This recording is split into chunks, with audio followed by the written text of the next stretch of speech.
doctora Daniela Marino, que es profesora de investigación científica en el posgrado en Historia y en Historia de la ENA y miembro del Sistema Nacional de Investigadores de México. Es doctora en Historia por el Colegio de México y diplomada en Antropología Jurídica por el INAH. Sus intereses de investigación incluyen la historia de los pueblos indígenas de México y los cambios del marco legal, particularmente en torno al sistema de propiedad y la participación indígena en los ámbitos de administración de justicia. Muchas gracias y bueno, tienen la palabra. Bueno, buenos días. Quiero agradecerle particularmente a Rodrigo y Antonio la invitación a estar aquí, a ustedes por aguantar hasta la última mesa, que cuesta un poco de trabajo. Lo que voy a presentar por ahí difiere un poco en el título que sale del programa. Cuando hablé con Antonio, me pidió precisamente trabajar la idea de que la propiedad no es un concepto dado, cerrado, sino por el contrario, un concepto abierto que puede cuestionarse, que puede adoptar distintas formas. En ese sentido, bueno, soy historiadora y tengo ese vicio profesional de mirar hacia atrás, entonces, pero espero que, digamos, desde la historia podamos aportar a pensar y repensar este tema de la propiedad en México. La segunda aclaración, estoy trabajando aquí en esta ponencia cómo se aborda el tema de la propiedad en las constituciones federales de 1857 y 1917. Tenemos que tener en cuenta que es un contexto básicamente agrario, el grueso de la población mexicana es rural y se ocupan actividades agropecuarias, por tanto, si bien obviamente la ley Lerdo también se dirigía en parte a la desamortización de bienes eclesiásticos urbanos, ¿no? Inmuebles de la iglesia, o las leyes de colonización y deslinde sirvieron para pensar y llevar a la práctica las primeras colonias de la Ciudad de México. No obstante, el tema de la propiedad en las constituciones del 57 y 17 son básicamente el tema de la propiedad agraria. Y eso también va a tener consecuencias en el sentido de el marco legal que se va a utilizar luego para la expansión urbana. Si pensamos en la Ciudad de México, notoriamente sobre los ejidos de los pueblos periféricos a la Ciudad de México.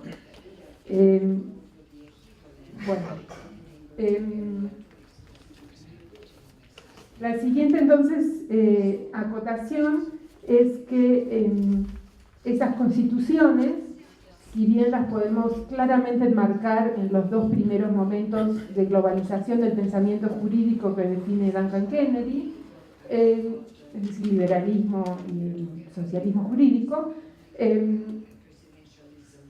ese es un vector que hay que tener en cuenta, ¿no? Obviamente la transmisión de los saberes, en este caso del derecho occidental y su recepción en México, es una de las fuentes obviamente de esas constituciones. No obstante, lo otro que tenemos que tener en cuenta es propiamente el contexto histórico mexicano. En ese sentido, no podemos desligar estas dos constituciones de lo que yo considero 4 momentos fundacionales o refundacionales del sistema de propiedad en México. Como ya se dijo ayer, no hay propiedad si no hay Estado, no hay propiedad si no hay titulación escrita. Eso también ya lo dijo en 1909 Andrés Molina Enríquez, cuando definió estos 5 estadios evolutivos por los que habrían pasado todos los pueblos indígenas de México, el último de los cuales, obviamente la civilización, era la propiedad privada y titulada, y que solamente habría sido posible a partir de la llegada de los españoles al territorio mexicano. Entonces ese primer momento es la conquista y colonización española, que implicó una tremenda modificación del ordenamiento territorial mexicano. Esta conquista y colonización va a ser contemporánea a lo que Cook y Bora y tantos otros han definido como el derrumbe demográfico indígena o el colapso demográfico indígena, dado el nivel de decrecimiento de la población originaria, por lo cual a partir de ahí se va a hacer una reagrupación de la población indígena en pueblos de indios bajo el modelo municipal castellano, ¿no? Es decir, con una traza en damero, con los solares indígenas en torno a una plaza central, alrededor de la cual también ahí está la iglesia, el convento, la casa de comunidad, donde sesiona el cabildo indígena, también bajo el modelo municipal castellano. Este reordenamiento, sumado obviamente a lo que se conoce como el derecho de conquista, implicó también una redistribución del territorio entre esta población indígena y los españoles que van a empezar a llegar a partir de ese momento, y por lo tanto este pueblo de indios se le va a dotar por la corona de una cantidad limitada de tierras, ¿no? Su fundo legal donde se establecen los solares de los indígenas, en torno a ellos las parcelas de común repartimiento, es decir, tierras inenajenables que se le otorga a cada jefe de familia tributario, y más allá los ejidos, es decir, terrenos que podrían tener un uso pastal, es decir, donde todos aquellos que tenían ganado podían llevar libremente a pastar, o un monte donde extraer la madera, la caza, la recolección de determinados recursos. Este tipo de modelo de propiedad que coexiste con la propiedad española, también a partir de mercedes reales, se empiezan a formar ranchos, haciendas, conviven en un sistema plural de la propiedad, es decir, un sistema de antiguo régimen, donde hay múltiples derechos de uso, de posesión, de servidumbre, incluso sobre un mismo terreno, por eso son terrenos en general no cercados, pero también hay una libre disponibilidad del suelo, es decir, tanto en realidad estos pueblos como individuos pueden ocupar suelos baldíos, o tierras vacas, ¿no? Y a partir de allí acrecentar la propiedad. Esta implica entonces la posibilidad de la propiedad colectiva, amortizada, inenajenable, como esa que poseen todas las corporaciones, no solamente los pueblos de indios, ¿no? Obviamente las cofradías, también los municipios españoles, las rancherías mestizas, la iglesia, etc. Este modelo obviamente persiste durante todo el antiguo régimen con leves reformas en el periodo borbónico, y es el modelo al que se va a enfrentar esa primera globalización del pensamiento jurídico tancanquerense, es decir, este liberalismo jurídico que tiene como meta la propiedad privada, titulada, individual, perfecta, en palabras de la época.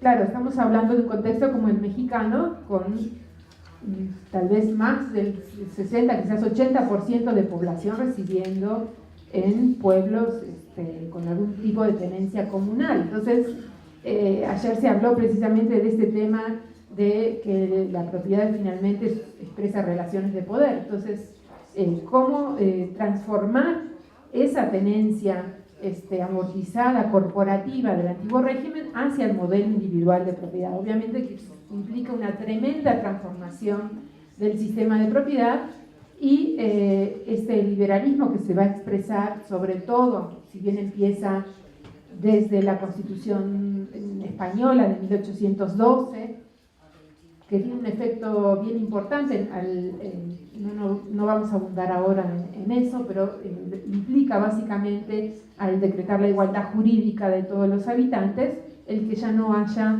instituciones estamentales, es decir, todo lo que era indígena, como el pueblo de indios, el tributo de indios, el hospital de indios, el juzgado de indios, van a desaparecer.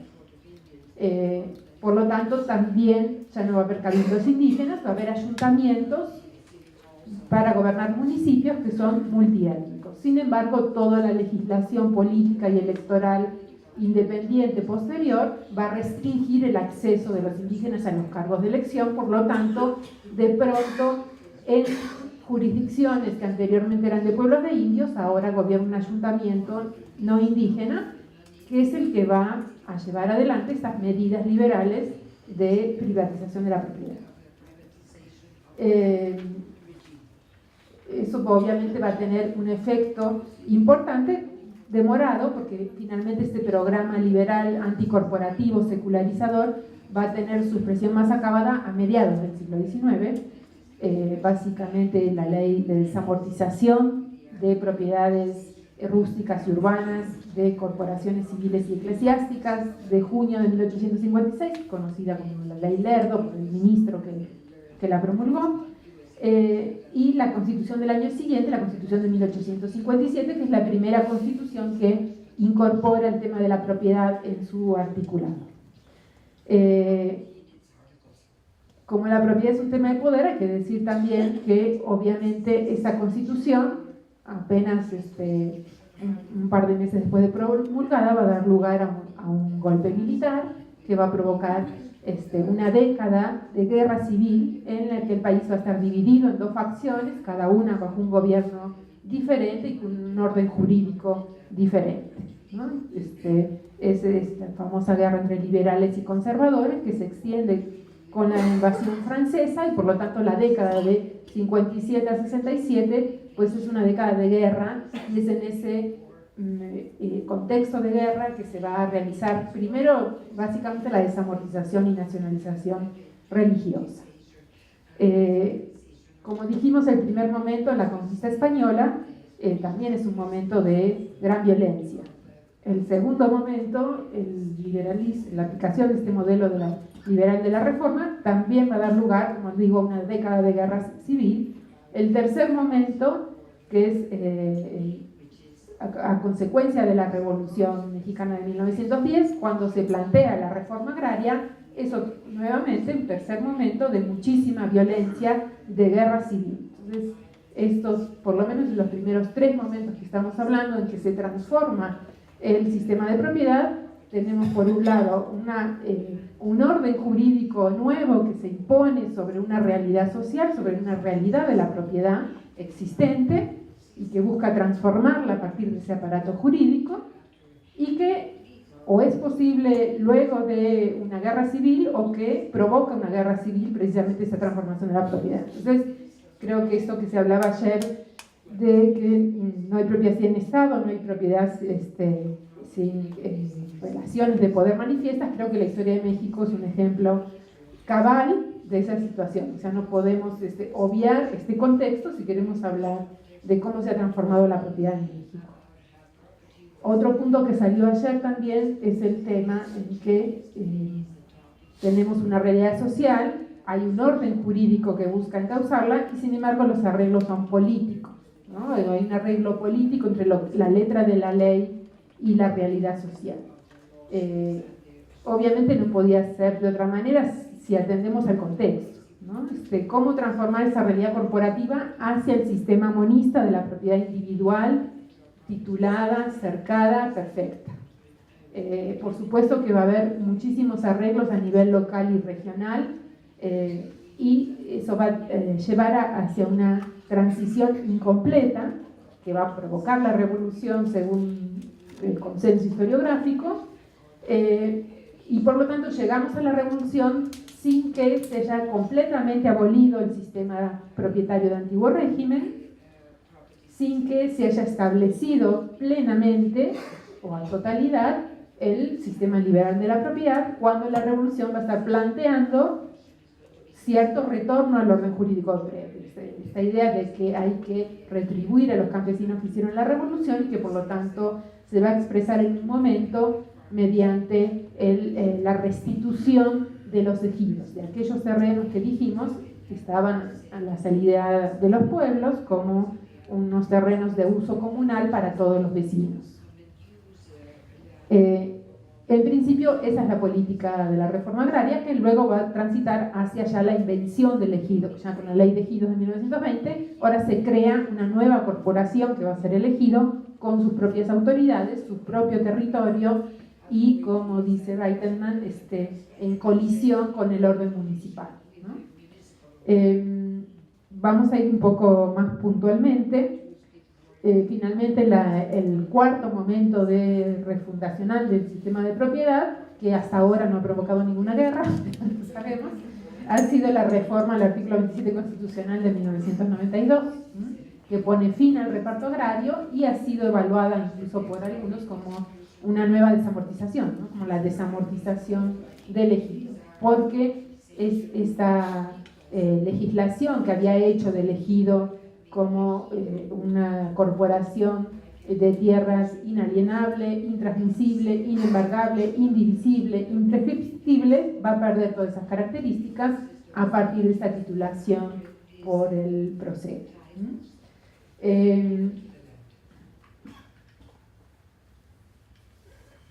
Bueno, como les decía, estamos hablando de un contexto básicamente rural. Hacia 1900 solo tenemos 2 ciudades con más de 100.000 habitantes, Guadalajara con muy poquito más de 100.000, México con 350.000 habitantes. Tenemos 4 ciudades que tienen más de 50.000 habitantes y luego básicamente estamos hablando de un país rural. Es además también un país con una población indígena dominante. Toda la zona del Rosa Oscuro tiene más del 75% de población indígena. O sea, Veracruz, que es el verde oscuro, tiene más del 50% de población indígena. Entonces estamos hablando de todo el centro-sur como una región densamente indígena, mientras que el norte hay menos población indígena residente. Muestro esto porque este mismo esquema lo vamos a ver respecto de cómo opera la legislación liberal sobre tierras, que básicamente la podemos resumir en desamortización y deslinde. Toda la región indígena que habíamos visto recién, o sea, el centro-sur, va a ser básicamente donde opera la desamortización de tierras comunales, mientras que el norte, la región menos indígena, es donde básicamente va a operar el deslinde de tierras baldías. La salvedad es el sureste, donde sí es mayoría la población indígena, pero es que hay muy poca población blanca, por lo tanto también hay extensas zonas de selva y de bosque donde van a operar las compañías deslindadoras. Es como ubicar temporalmente los procesos de transformación de la propiedad. La desamortización y el deslinde y la colonización son básicamente simultáneos. Y bueno, obviamente 1915 es el parteaguas hacia una política social de redistribución de la propiedad. Esto es básicamente un esquema de los grandes procesos de transformación de la propiedad, que ahora voy a volver, pero quiero primero ver esto, ¿no? Ambas constituciones tienen un artículo 27 donde se refiere a la propiedad. En la Constitución de 1857 es también la primera que establece un capítulo de derechos individuales. Son los capítulos del 1 al 29. Dentro de estos derechos individuales está el artículo 27 del derecho de propiedad. En la columna de la izquierda es todo el texto del artículo 27 constitucional de 1857. El primer párrafo nos dice que la propiedad es de las personas, ¿no? Es una ratificación del derecho individual, del derecho natural de la propiedad. Y que esa propiedad de las personas solo puede ser ocupada sin su consentimiento por causa de utilidad pública y previa indemnización. El segundo párrafo es la reiteración de uno de los artículos de la ley Lerdo, básicamente el que prohíbe la propiedad corporativa amortizada, con la única salvedad de que no incluyó la excepción de los ejidos que sí había puesto el ministro Lerdo en su ley. Más adelante vamos a volver a la columna de la derecha, simplemente decir que ese no es todo el texto del artículo 27, que ocupa 8 páginas del TENA. Simplemente son los 3 primeros párrafos y unos parágrafos adicionales que son como los más citados, ¿no? A primera vista podría parecer que la redacción tan escueta de 1857 se podría responder con este paradigma liberal que predica la escasa intervención del Estado en la economía. Sin embargo, como volviendo al cuadro, esa intervención del Estado en la economía sí se da con todo un paquete legislativo que ahí están agrupados en rubros, pero que implican muchísimas leyes federales y estatales, leyes, circulares, decretos, reglamentos, y que podemos agrupar en la desamortización de propiedades de corporaciones, ¿qué dice?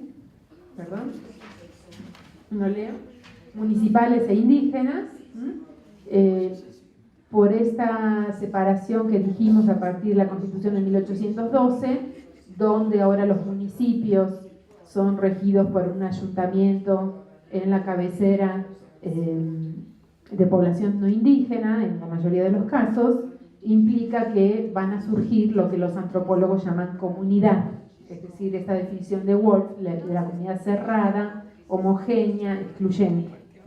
Es decir, pueblo de indios era una estructura compleja, parecido a un municipio actual, donde había una cabecera y múltiples sujetos, localidades sujetas, con participación en el gobierno de la cabecera. Perdón por la ignorancia, solo para entender, cuando dice desamortización, ¿a qué se refiere exactamente? Bueno, la propiedad amortizada era esa propiedad de uso colectivo, o sea, no individualizada, y que no podía venderse. Por ejemplo, La amortizada. Ajá, exactamente. La desamortización implicaba dividir esa propiedad en parcelas individuales y titularlas a personas con nombre y apellido. Por ejemplo, parcelar un monte y otorgarle un pedacito de monte a cada vecino de un pueblo. Gracias. ¿Y la iglesia? En ese caso, la desamortización eclesiástica no se individualizaba a favor de eclesiásticos, sino que se le otorgaba en propiedad a quienes las estaban arrendando, o si no estaban arrendadas, a quien las denunciara, se le otorgaba en propiedad. Por eso la desamortización eclesiástica sí es vista como una política que tendió a aumentar el latifundismo, ¿no? Sobre todo porque, si bien el objetivo inicial era favorecer la creación de pequeña y mediana propiedad, como se hizo en ese contexto de la guerra de reforma, pues simplemente se liquidó rápidamente al mejor postor y por eso tendió a favorecer el latifundismo, ¿no? En cambio, los terrenos de común repartimiento de los pueblos, como digo, ya estaban asignados como milpas, como parcelas individuales a familias, simplemente se les otorgó un título de propiedad para que pudieran, si quisieran, venderla, etc.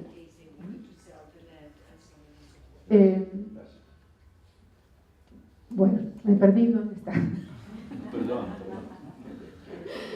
Pero bueno, entonces, lo que decía, ese proceso de la primera mitad del siglo XIX, donde de pronto hay un ayuntamiento ahora que no es indígena, y estas localidades que integran el municipio, depende de su composición étnica y su mantenimiento de terrenos comunales o no, va a dar origen a comunidades, ¿no?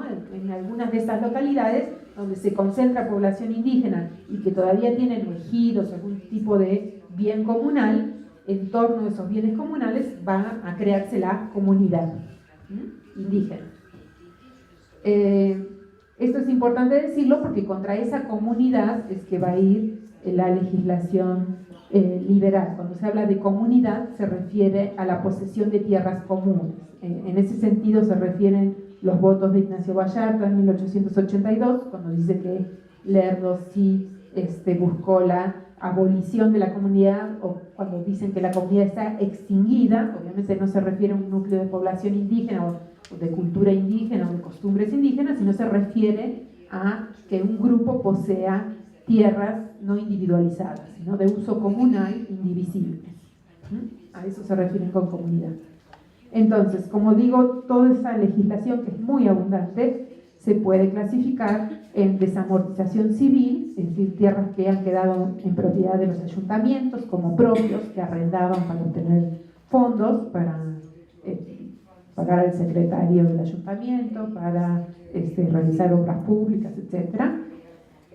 O ejidos y terrenos de común repartimiento de las comunidades indígenas. La desamortización de propiedades eclesiásticas, que ya lo expliqué, tiene otro sentido, y que como precisamente la Iglesia apoyó al bando conservador en la Guerra de Reforma, muy pronto se va a transformar en nacionalización, es decir, expropiación sin indemnización de los bienes eclesiásticos, cuyos recursos van a quedar para el Estado. La otra política es el deslinde de tierras públicas. El Estado no sabía cuáles eran las tierras públicas ni cuáles las tierras privadas, no había un catastro. Como dije, durante los 3 siglos de Imperio Español, cualquiera podía ocupar tierras vacías y hacer valer su derecho de ocupación, y no necesariamente estaban tituladas esas tierras, o a veces se habían expandido a partir de una pequeña merced, de un sitio de caballería, de ganado menor, etc. Pero cuando llegamos a este contexto, hay un que nos muestra muy bien Robert Holden en su libro sobre el deslinde de estas tierras. Hay todo un proceso muy contencioso, obviamente, de determinar cuáles son las tierras privadas y por ende definir cuáles son las tierras públicas susceptibles de poner a la venta por el Estado para garantizar un despegue económico. Muy contencioso porque, como digo, el sistema de antiguo régimen no requería títulos de propiedad, aunque había habido algunas composiciones en los siglos XVII y XVIII, pues había muchísimos individuos y comunidades que poseían tierras sin títulos o con títulos muy ambiguos, ¿no? Como desde la piedra, quién sabe qué, al arbolito chueco y del arbolito a...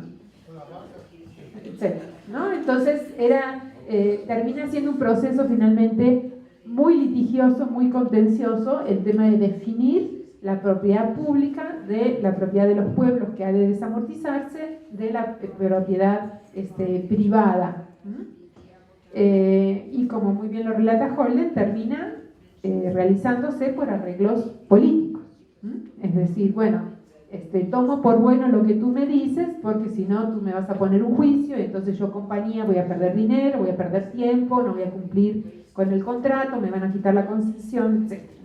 Entonces termina siendo por arreglos, por tomar por bueno lo que los particulares me dicen que poseen, para avanzar rápidamente y disminuir costos en este proceso de deslinde.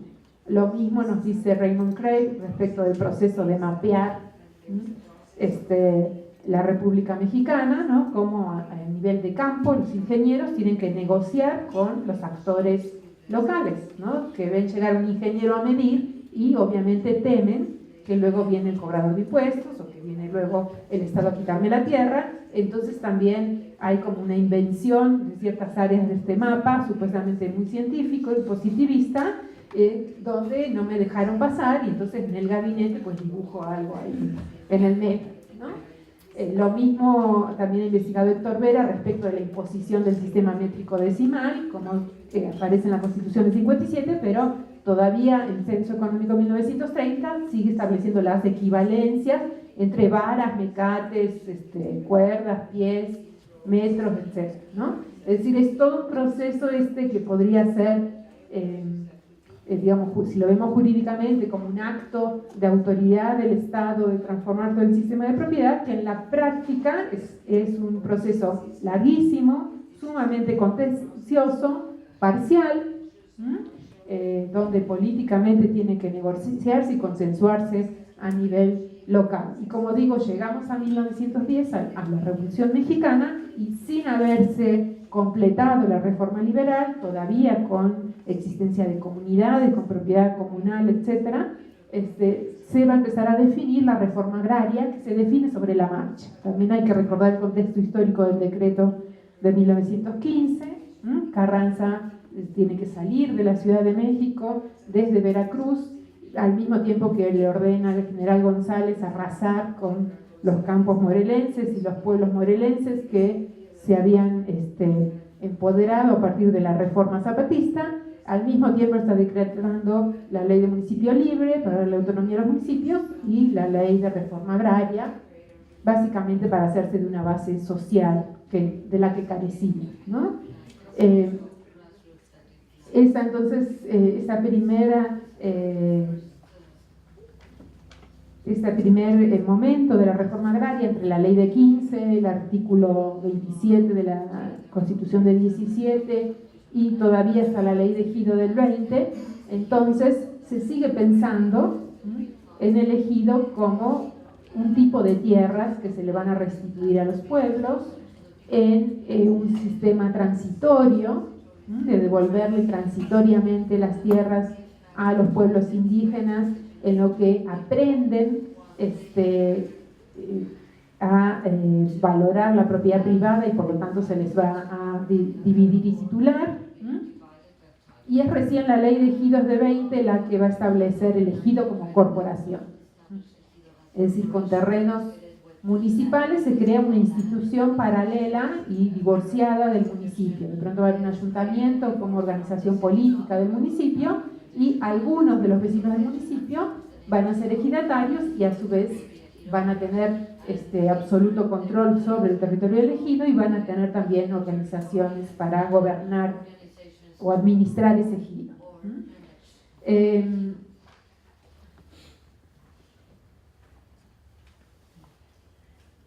Bueno, eso lo hemos visto.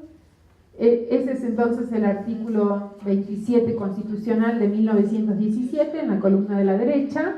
Ya se refirió Antonio el día de ayer a él. En principio establece, ¿no?, la propiedad original de la nación sobre el suelo y el subsuelo.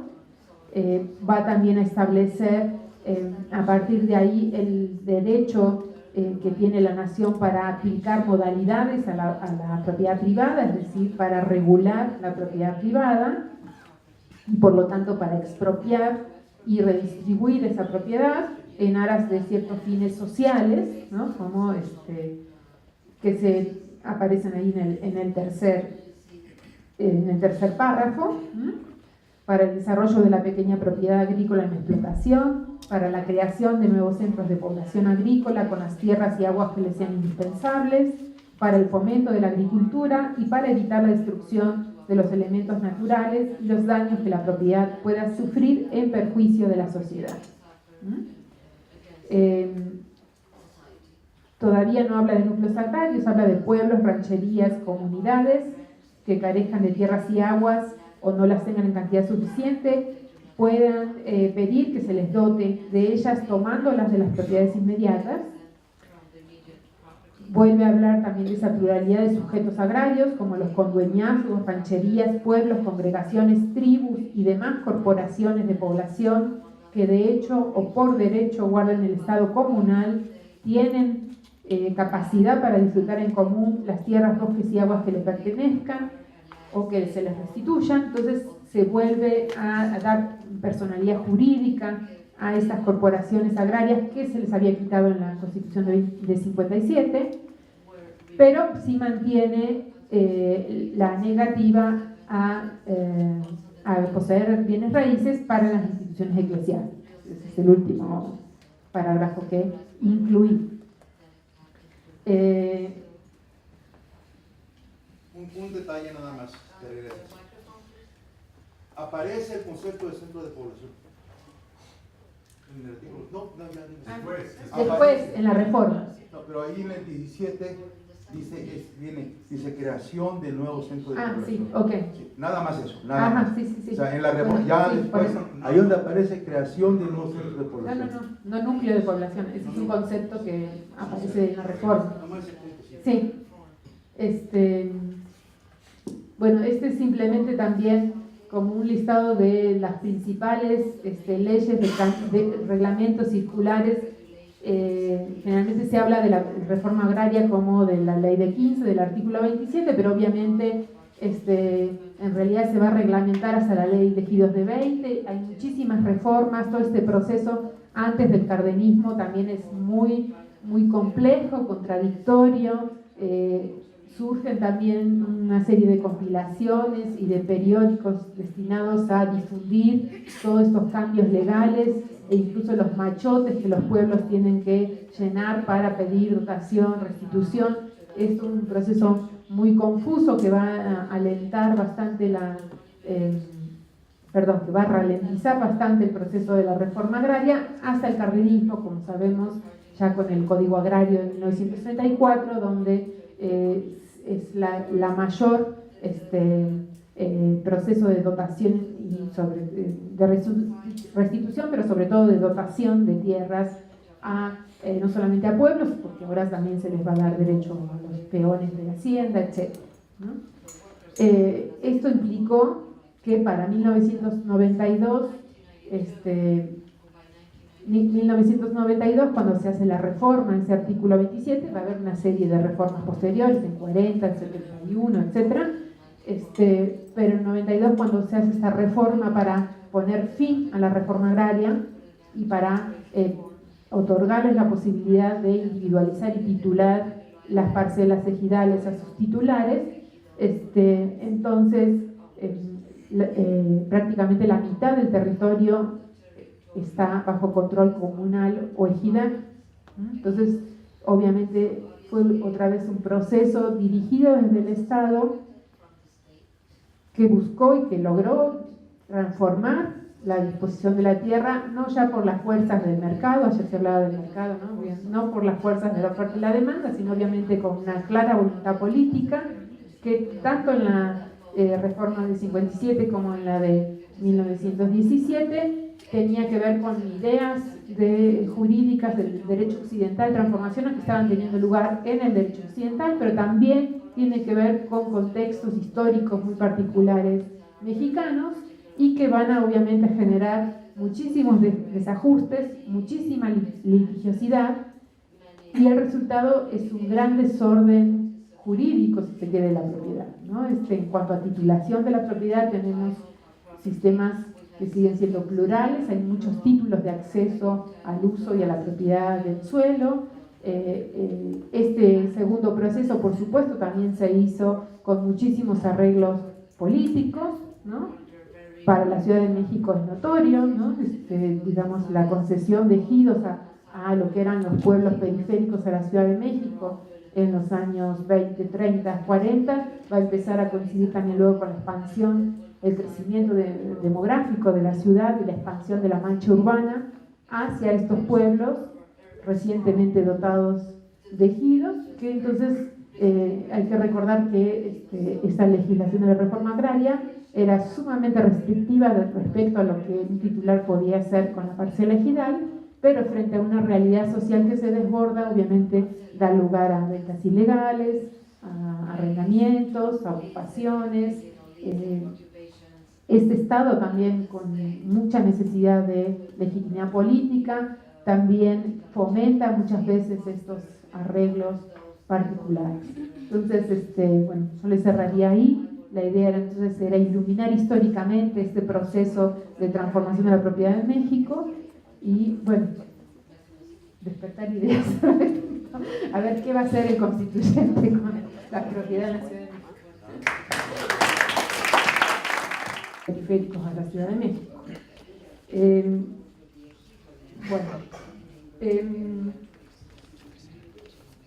La siguiente, entonces, acotación es que esas constituciones, si bien las podemos claramente enmarcar en los dos primeros momentos de globalización del pensamiento jurídico que define Duncan Kennedy, el liberalismo y el socialismo jurídico, ese es un vector que hay que tener en cuenta, ¿no? Obviamente la transmisión de los saberes, en este caso del derecho occidental y su recepción en México, es una de las fuentes, obviamente, de la ley Lerdo.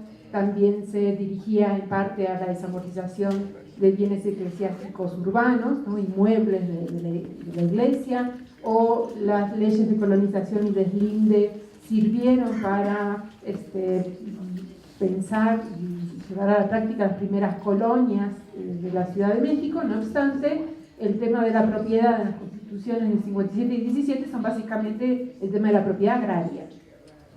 Y eso también va a tener consecuencias en el sentido de el marco legal que se va a utilizar luego para la expansión urbana. Si pensamos en la Ciudad de México, notoriamente sobre los ejidos de los pueblos